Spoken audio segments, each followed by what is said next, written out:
long to shake your hand with this. Peter Pan, prepare to meet thy doom.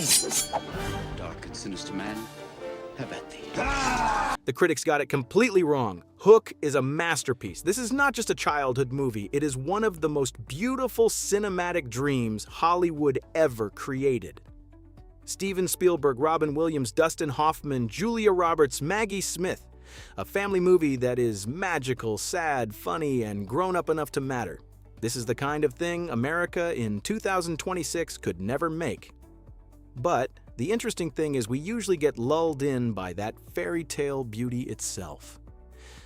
We remember Neverland, Rufio, Hook, Tinkerbell, Peter Pan. And forget one thing. Behind that storybook world were real people. And their lives went in directions even stranger, more heartbreaking, and harder to predict than the movie itself. So after all these years, how has the cast of Hook changed? And which one of them ended up with a life even harder to believe than the movie? Do not forget to stay to the end and uncover 5 secrets buried all this time in Neverland. Number 1, Robin Williams as Peter Banning/Peter Pan. Let's start with the funniest and saddest person in this whole movie. Robin Williams came into Hook not as a legend, but as a man who had gotten lost from himself. When the movie came out in 1991, he was 40, right at the top of his career, and also already carrying all the highs and lows life had thrown at him. You have probably heard the deeply sad, real story of Robin Williams. He grew up in a comfortable family, but he was lonely. Not the kind of lonely that comes from going without, but the kind that comes from a lack of connection. He used to try to make his mother laugh. Just to get her attention, got bullied at school, and learned very early that if he wanted to be accepted, he had to make other people happy. For Robin, comedy was not just talent, it was how he survived. And Then this, he became I one was of the scared. most I famous thought, people in should America. I play something like this? I But said, what no, we'll take the matters is chance. he You was got great. never really at peace. Behind all that explosive energy was a deep uneasiness that stayed with him. He struggled with cocaine, then with alcohol. Sometimes he stopped, then slid back again. He went into treatment, then had to keep fighting all over again. This is not the story of some star out partying. This is a man trying to keep himself from falling apart.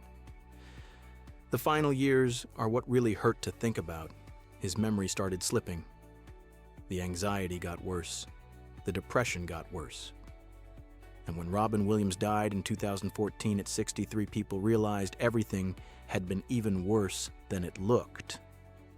He was not only fighting depression, he was also living with Lewy body dementia, a cruel disease that destroys both the mind and the emotions. And that is why Robin Williams was unlike anybody else. He made the whole world laugh while carrying more pain than most people ever knew. In Hook, he was a man trying to find his childhood again. In real life, maybe he spent his whole life trying to find peace. Secrets like this probably should be saved for the end of the video. But with Robin Williams, I do not want to wait that long. There are some people you just cannot mention once and then move on from. Robin was one of those people. So before we keep going, I want to stop here for a second and say a little more about him. The first thing is the friendship between Robin Williams and Steven Spielberg. During Hook, the two of them genuinely cared about each other, not in that polite industry way, but like actual friends. And after Robin died, Spielberg tried to watch Hook again, to remember him, but he could not get through it. He sat there and cried. To me, that detail alone says everything about the kind of person Robin Williams was. Spielberg is a man who has lived through a whole lifetime in film, through all kinds of goodbyes in the business. The second thing shows just how lovable Robin was in real life. On the Hook set, he and Dustin Hoffman had a lot of playful back and forth. At one point, Hoffman was unhappy with his performance and wanted to reshoot the scene. Robin instantly shot back fast and exactly in his style. Try acting. It was a sharp joke, a real actor's joke, but not mean-spirited at all. Robin had this very rare gift of making people laugh without making anybody feel small. But the third thing is what makes people ache for him the most. Dustin Hoffman once said Robin Williams was like two different people living inside one man. On one side, he was endless energy, mischievous, glowing, the kind of scene partner everybody wanted to work with. But the other side was completely different, very shy, very insecure, very easy to hurt. Hoffman also said there were times Robin worried about his acting in Hook even after the cameras had stopped. And that is what I cannot forget about him. The man who lit up the whole set turned out to be the one who doubted himself the most. The man who made everybody laugh turned out to be carrying that much fear inside. The more I learn about him, the less surprised I feel, and the more I just feel for him. Now we can finally move on to the man who cast the biggest shadow over Hook. Number 2, Dustin Hoffman as Captain James Hook. After Robin Williams, this is the biggest shadow in the whole movie. Dustin Hoffman did not just play Hook.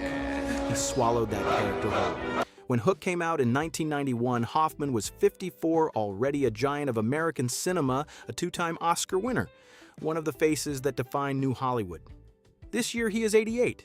Steven Spielberg did not cast some ordinary villain.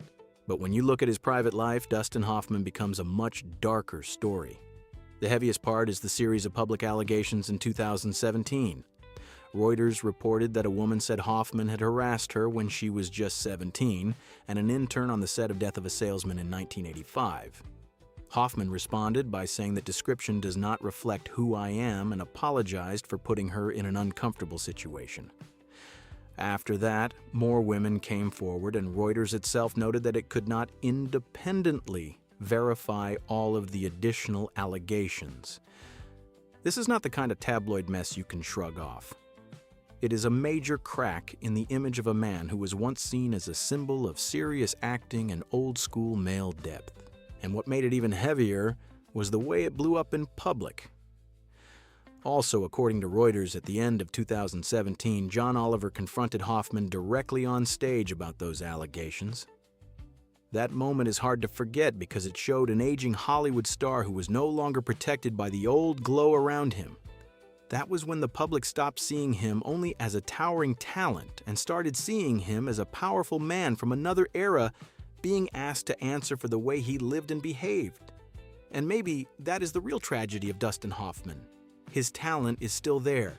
His place in the history of American film is still there. But his reputation is not whole anymore. Number 3, Julia Roberts as Tinker Bell. Back then, Julia Roberts was not just famous. She was the kind of face American men in the early 90s would see at the newsstand, see on TV, and remember for a very long time after one look. When Hook came out in 1991, she was 24, fresh off the explosion of Pretty Woman, already the brightest young woman in Hollywood. This year, she is 58. In Hook, Tinker Bell is not a huge role, but with Julia Roberts, at that moment, she did not need a lot of screen time to make people watch her. But what makes me remember Julia in that period is not just the beauty. Looking back now, what matters more is that she was way too young to be carrying that level of fame. Years later, Julia herself admitted that early in her career, she had almost no confidence, had run into some very cruel people, and that the stretch from 15 to 25 hit her a lot harder than outsiders realized. She also said the insecurity back then almost paralyzed her at times. Then right in the middle of that, her private life blew up in front of all America. In June of 1991, her wedding to Kiefer Sutherland was called off right before the ceremony, and the press would not let that story go. That means Julia walked into the Hook period not in peace, but in the middle of a full-blown media storm. After that, all the behind-the-scenes stories around Hook and Steven Spielberg kept circling around her too. Years later, Julia said, "What was written about that situation hurt her deeply. That alone tells you how heavy that period was for a woman who was only 24. What I admire about Julia Roberts is that she did not break under all that weight. Hook did not destroy her career, but it did show the price of becoming too famous, too young, and too beautiful in a Hollywood that was never gentle with women. Number 4, Gwyneth Paltrow as young Wendy. This is one of the most fun little moments of recognition in Hook. Wendy, Moira, You watch the movie again after all these years, and suddenly you pause for a second. That girl who flashes by as young Wendy is actually Gwyneth Paltrow. When Hook came out in 1991, she was only 19. This year, she is 54. Back then, she was not yet the Gwyneth Paltrow all of America knew by name. She was just a very young woman, standing right next to the center of old Hollywood, and the person who brought her into the movie was none other than Steven Spielberg. Spielberg himself said Gwyneth was his goddaughter, and that one day, looking at her in the rearview mirror of the car, he suddenly thought, that is young Wendy. That small role also got her her first SAG card. What makes Gwyneth feel so valuable here is not whether she had a lot of screen time or not. The value is that you are looking at a very early snapshot of a woman America would later love, get irritated by, argue over, and still keep watching anyway. At the beginning of 2026, Gwyneth herself said that even though she was in Hook, she did not really know Robin Williams at the time. It was only later through Ben Affleck that she actually got to know him better. If we are talking about the real deepest wound in Gwyneth Paltrow's private life, to me it is not in all those loud stories people wrote about in the press. It is in the death of her father, Bruce Paltrow, in 2002 after a long fight with cancer. Years later, Gwyneth said that grief felt very physical, like it could tear her in two. That is not the kind of thing you say just to say it. That is the kind of thing that only comes out when a loss has gone all the way into your bones. Then later on, she became a much more divisive public figure, from Goop to the ski crash lawsuit in 2023. But even in that case, the jury found that she was not at fault, and she was awarded just one symbolic dollar, exactly as she had asked for in her counterclaim. Maybe that is what makes Gwyneth Paltrow so interesting when you look back at her from Hook. You are not just seeing young Wendy. You are seeing a very short moment before her public life swelled into something even bigger than movies. Number 5, Laurel Cronin as Liza. Laurel Cronin played Liza, Wendy's housekeeper. Just a small role, but it is the kind of role that gives that house order warmth and that very specific old Hollywood sense of dignity. And sometimes people like that are exactly what keep a movie standing. Laurel Cronin was born in 1939. When Hook came out in 1991, she was 52. This year, if she were still alive, she would be 87. But Laurel Cronin did not get to go that far. She died in 1992 at just 53. What feels so sad about her is that this is not the story of someone who had their time and then disappeared. This is the story of an artist who took the long road before finally reaching mainstream screens and then left too soon. Before moving to Los Angeles in 1990, she had already spent 35 years in the Chicago theater world. In 1987, she even won a Joseph Jefferson Award for playing Mrs. Hardcastle in She Stoops to Conquer, which means before Hollywood ever noticed her, the stage world already knew exactly how serious and skilled she was at her craft. And this is the part that really hurts. Laurel Cronin had only been in Los Angeles for about 2 years when she died of cancer on October 26, 1992. In that very short final stretch, she managed to appear in Hook Beethoven House Sitter, and then A League of Their Own, which became her final movie. When you look back now, you realize that right when mainstream audiences were finally starting to have a chance to remember, her face time ran out. To me, Laurel Cronin is a beautiful reminder that Hollywood is not built only by stars. It is also held together by quiet, supporting artists who are steady strong and keep doing the work right up to their last breath. Number 6, Bob Hoskins as Smee. Bob Hoskins was the kind of actor who could step into a frame and pull everybody's attention right to him. In Hook, he played Smee Captain Hook's right-hand man. He was born in 1942. When Hook came out in 1991, he was 49, right in that rich, seasoned stretch of an acting life where he did not need to do anything too big for people to remember him. What I always liked about Bob Hoskins was how real he felt. Not glamorous, not polished, not trying to act like a star. He was the kind of man who made everything around him feel less fake. And in real life, that is how people remembered him too. There is a really lovely behind-the-scenes story from Hook. After a long, complicated scene got cut, Bob Hoskins bought beer from more than 300 extras. I love that detail because it sounds exactly like Bob Hoskins. A man who stood with the working people on a set, no fuss, no fake manners, just very real. even though that is more of a behind-the-scenes story than a core fact. For this section, it still says a lot about the quality people loved in him, but the final stretch of Bob Hoskins' life was pretty sad. In 2012, he announced that he had Parkinson's and retired from acting.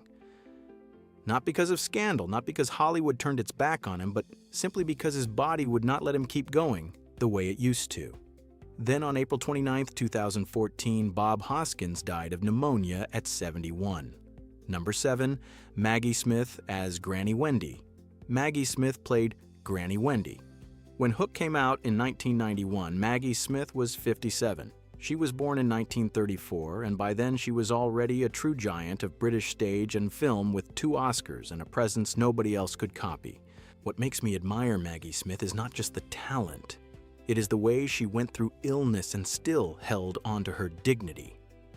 Publicly speaking, she had battled Graves' disease since 1988. Then in 2007, she had to face breast cancer. Reuters once quoted her saying that the cancer fight had knocked sideways to the point that she was afraid to go back on stage. I have always thought that detail felt very real, because with people like Maggie Smith, what is impressive is not that they never feel fear. What is impressive is that they keep moving, even when the fear is already there. Maggie Smith was not the kind of artist who lived off noise. She lived off the work, off discipline, and off a sharpness that got older without ever getting dull.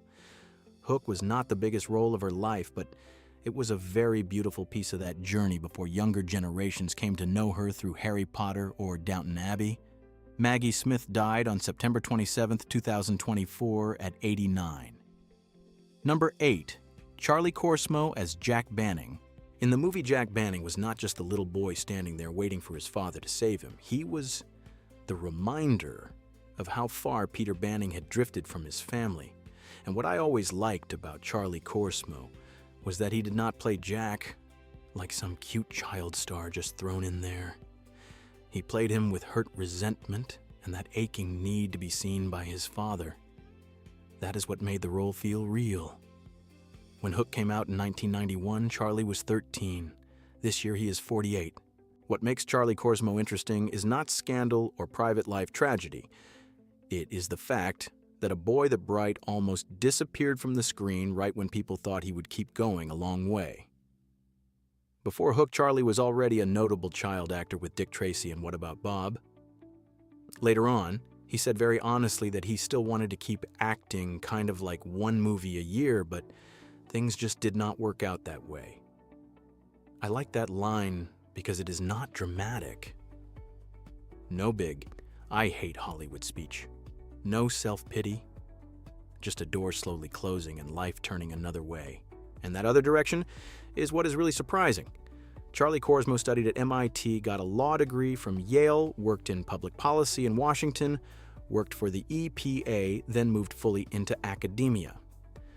These days, he is a law professor at Case Western Reserve University School of Law teaching corporate, finance mergers and acquisitions and torts. That is not the story of a child star who faded out.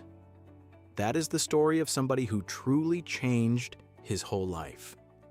What I admire about Charlie Korsmo is that he did not leave Hollywood in some kind of wreckage. He just grew up, moved on, and built a different life that is solid all the way through. Looking back at Hook now, I do not just see Jack Banning. I see a boy who once stood in the middle of an entire generation's childhood, then had enough strength to walk off the screen and become a completely different man. Number 9, Kelly Rowan as Peter's mother. Kelly Rowan is the kind of face you barely notice when you watch Hook as a kid, but then years later you look back and pause for a second. Turns out she was there from very early on. In the movie, Kelly Rowan played Peter's mother. It is a small role, not much screen time, but it sits right in the emotional roots and memory of the character. When Hook came out in 1991, she was 26.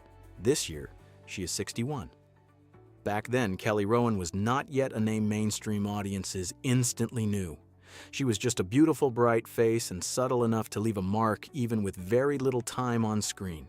What makes Kelly Rowan worth talking about is not Hook by itself. It is the fact that she later became a very familiar face on American television, especially when she played Kirsten Cohen on The O.C. That was when audiences really learned her name. If you look at her private life, the most notable public upheaval was in her romantic life. In 2007, she got engaged to David Thompson, heir to the Thompson fortune. But by 2008, the two of them had already split before their daughter was born on April 28th that year. Maybe it is not the kind of tragedy that made endless headlines, but it still left a very clear break in the private life of a woman, especially with everything happening right before motherhood. Number 10. Caroline Goodall as Moira Banning. Caroline Goodall is the kind of actress Hollywood always needs but rarely gives enough light to. In Hook, she played Moira Banning, Peter's wife. This role has no magic, no sword, no big entrance that makes the audience clap, but it keeps the movie grounded as a family story instead of letting it drift all the way into fantasy. When Hook came out in 1991, Caroline Goodall was 32. This year she is 67. What matters is that when she came into this movie, she was not a newcomer. She had a very strong stage background, had worked with the Royal Shakespeare Company and the National Theatre, which means she came into Hook on real craft, not temporary glow. To me, the most valuable detail about Caroline Goodall sits outside the screen. She once said she had a stutter as a child, and acting was what helped her escape the almost paralyzing shyness that came with it. Another thing that is really worth mentioning is that Steven Spielberg did not cast her just once. After Hook, he also picked Caroline Goodall for Schindler's List. To me, that says something very simple about the business he trusted her. After that, she kept showing up in major films without having to turn herself into some loud kind of star. And maybe that is what makes Caroline Goodall so memorable. She does not steal scenes, she makes other people's scenes stand up. In a movie like Hook that is harder work than people realize. Number 11. Dante Basco as Rufio. When Hook came out in 1991, Dante was 16. This year he is 51. Back then he was not a major star, but Rufio turned him into a face a whole generation of viewers never forgot. This was not the kind of supporting role just there to fill out the lineup. Rufio is one of the reasons Hook has stayed alive in popular memory. What is great about Dante Basco is that he did not let Rufio swallow the rest of his life. A lot of child actors get one huge role and then disappear right after. Dante did not. He kept going, kept working steadily, and later built a really strong second chapter in voice acting. His biggest role after Hook was Prince Zuko in Avatar: The Last Airbender, along with American Dragon Jake Long and a lot of other projects. In other words, Rufio was not his only peak. It was just the first explosion. To me, that is the most impressive thing about Dante Basco. He did not live clinging to an old memory. He turned that memory into a launch pad. Dante does not carry some story full of scandal or breakdown. His value sits somewhere else. He is one of the rare Asian American faces from that generation who got recognized early and still held onto a lasting place in the business. Later on, he even chose to look back at that legacy himself through the memoir From Rufio to Zuko and the Bangarang Project in 2017. Today, Dante Basco is still active, still showing up for fans, and still gets called by the two names he has earned for life, Rufio and Zuko. And number 12, Raushan Hammond as Thud Butt. I want to close this list with a face that feels exactly right for Hook. Not the most famous one, not the one with the most lines, but one of the boys who really gave Neverland its soul. Raushan Hammond played Thud Butt, and if Rufio was the fire of the Lost Boys, then Thud Butt was the most childlike, the most mischievous, the most fun part of that world. When Hook came out in 1991, Raushan was about 9. This year he is 44. The nice thing is Raushan Hammond did not disappear right after Hook. Entertainment Weekly says this was his screen debut, and after that he kept showing up in Tales from the Crypt Hangin' with Mr. Cooper ER and Family Matters. By 2011, he had even written, directed, and acted in the independent film 24 Hours in Las Vegas. So Raushan was not the kind of child actor who flashed once and went dark. He stayed with the work just in a smaller, quieter, and very personal way, What I like most about Raushan Hammond is not really the career, but the way he held on to his memory of Hook. In 2014, after Robin Williams died, he told people that Robin really was Peter Pan, and that Robin stayed his friend for years after the movie. After all the scandal, illness, lives changing direction, and faces growing older with time, what stays with Hook is still that feeling of once having been a kid. And Thud Butt, in his own way, holds on to exactly that part. And if you are still here with me at this point, then I think you deserve a few more great stories about Hook. The cast list is done now, but this movie still has a few behind-the-scenes turns interesting enough that it is worth hanging around a little longer. First, there is the Julia Roberts story. Right when Hook was in production, she had just gone through that huge broken engagement with Kiefer Sutherland, then vanished off to Ireland to get away from the press. There were reports that Steven Spielberg got furious and told her she needed to come back right away unless she wanted the whole thing to fall apart. That is the kind of chaos only Hollywood could create. Then there is something even more Hollywood than that. Dustin Hoffman, Robin Williams, and Spielberg himself did not take upfront salaries for this movie. Instead, they took a share of the box office. Just hearing that tells you how big a gamble Hook really was. And here's a detail that sounds made up, but it is true. Jon Voight once brought James Haven and Angelina Jolie to the set because the two kids really wanted to meet Captain Hook. Dustin Hoffman met Angelina when she was 16. Years later, the two of them crossed paths again in Kung Fu Panda. Here's another interesting fork in the road.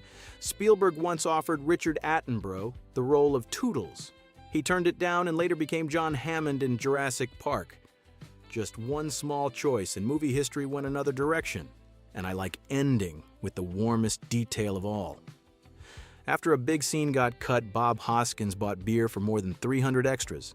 That tells you Hook did not live only by magic on screen, but also by some genuinely kind people behind it. It was not until I was in my 20s that I realized this movie got criticized by a lot of people. Some said it was too long, some said it did not feel true to Peter Pan, and some just did not think it was good enough compared to what they expected. But to me, Hook was never a movie that needed that kind of debate. In my mind, it has always been a classic, and it still is. I want to ask you something. Do you remember when you first watched Hook, and what do you remember most about it? If you want to go deeper into this world, I am getting another video ready. 20 crazy facts about Hook you may have never heard before. If that sounds good, leave a comment below and do not forget to subscribe to the channel so you do not miss the next video.